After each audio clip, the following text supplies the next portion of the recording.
क्या आप माँ बाप होने के नाते अपने बच्चों के दुश्मन हैं क्या?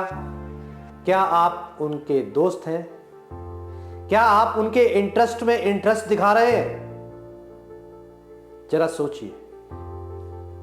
मैं राजीव मल्होत्रा, मोटिवेशनल स्पीकर, आज आपका स्वागत करता हूं। जिसने करना है वो जरिया ढूंढ लेगा और जिसने नहीं करना वो बहाने ढूंढ लेगा। माँ बाप होने के नाते हम हर व्यक्ति चाहता है कि मेरा बच्चा कामयाब बने। मैं डॉक्टर हूं तो वो भी डॉक्टर बने, मैं लॉयर हूं तो वो भी लॉयर बने, मैं टीचर हूं तो वो भी टीचर बने। क्या ये जरूरी है? क्या ये जरूरी है कि डॉक्टर का बच्चा डॉक्टर ही बने? क्या टीचर का बेटा टीचर ही बने? नहीं, ऐसा नहीं है। हर बच्चे का अपना एक इंटरेस्ट है। क्या आप उसके इंटरेस्ट में अपना इंटरेस्ट दिखा रहे हैं? जरा सोचिए।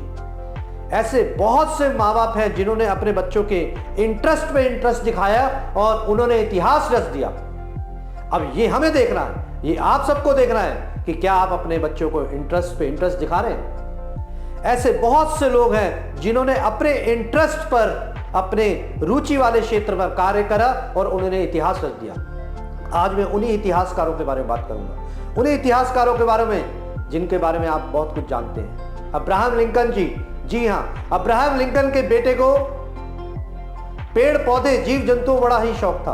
उन्होंने अपने प्रिंसिपल को एक पत्र लिखा और उसमें लिखा कि मेरे बेटे को पेड़ पौधे, जीव जंतु, पशु पक्षी, प्रकृति से बड़ा प्यार है, कृपया उसको उसी क्षेत्र में बढ़ाया जाए। तो देखिए एक सफल माता पिता किस तरीके से अपने पुत्र को कैसे आगे बढ़ाते हैं।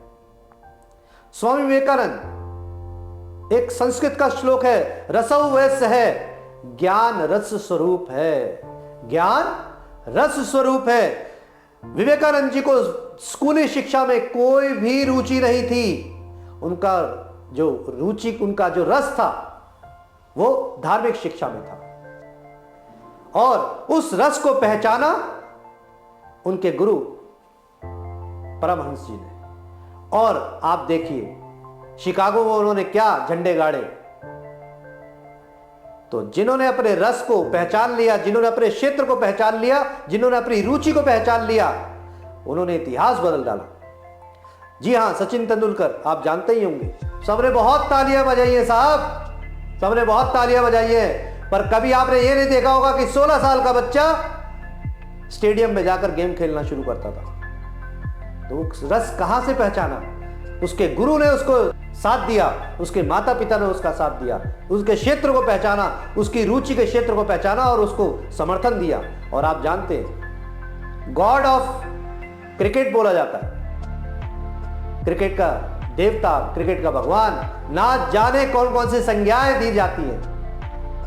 क्यों? जिन्होंने अपने क्षेत्र को पहचान लिया, उन्होंने इतिहास बदल दिया। जॉन डंकर, अब ऐसे बच्चे को जिसने 16 साल की उम्र में, जी हां सही सुन रहे हैं आप, 16 साल की उम्र में भाषा की मूल इकाई शुरू करी सीखना। क्या? ABCD। 16 साल की उम्र में उसने भाषा की मूल इकाई सीखना शुरू करी। और हम क्या सोचते हैं, ये 16 साल में कुछ पढ़ नहीं पाया, आगे क्या बन पाएगा। और उनका जो ज्ञान था, उनका जो रुचि थी, उनकी रुचि कहां थी? प्रकृति के क्षेत्र में। और वर्ल्ड के बेस्ट बॉटनिस्ट में उनकी गिनती होती है। अब आप सोचिए, अगर उन्हें अपने ज्ञान को, अपने रुचि को नहीं पहचाना होता तो क्या आज इतिहास में उनका नाम होता? नहीं।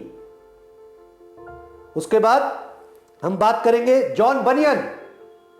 जॉन बनियन, जी हां, वही जॉन बनियन जो बहुत फेमस इंग्लिश राइटर हैं। और उन्होंने, अब इंटरेस्ट की बात देखिए, उनके घर में दूध की बोतल आती थी, उसके बोतल के ढक्कन के कागज के ऊपर उन्होंने अपनी एक इंग्लिश बुक पिलग्रिम्स प्रोग्रेस लिख डाली।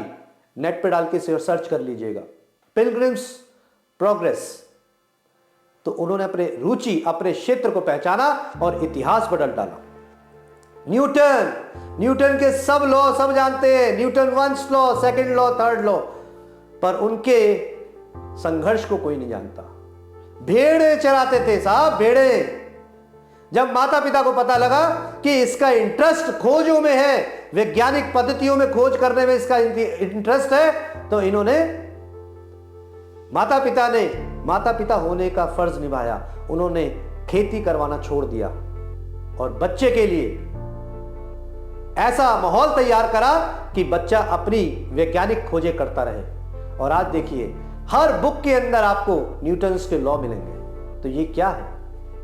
तो जिसने करना है वो जरिया ढूंढ लेगा साहब, और जिसने नहीं करना वो बहाने ढूंढ लेगा। तो ये आपने तय करना है कि आप माँ बाप होने के नाते, आप अपने जिंदगी को सफल बनाने के नाते, क्या आप अपने कार्य क्षेत्र में अपनी रुचि रखते हैं या नहीं रखते हैं। अगर आप बेमन से कोई कार्य कर रहे हैं तो याद रखिए ज्यादा सफल होने वाले नहीं हैं। तो इसलिए अंतिम लाइन, स्वस्थ रहिए, मस्त रहिए और अपने लक्ष्य की तरफ आगे बढ़ते रहिए। अपने रुचि का कार्य करें जिसमें आपका इंटरेस्ट हो। धन्यवाद। आपका दिन मंगलमय। शुक्रिया।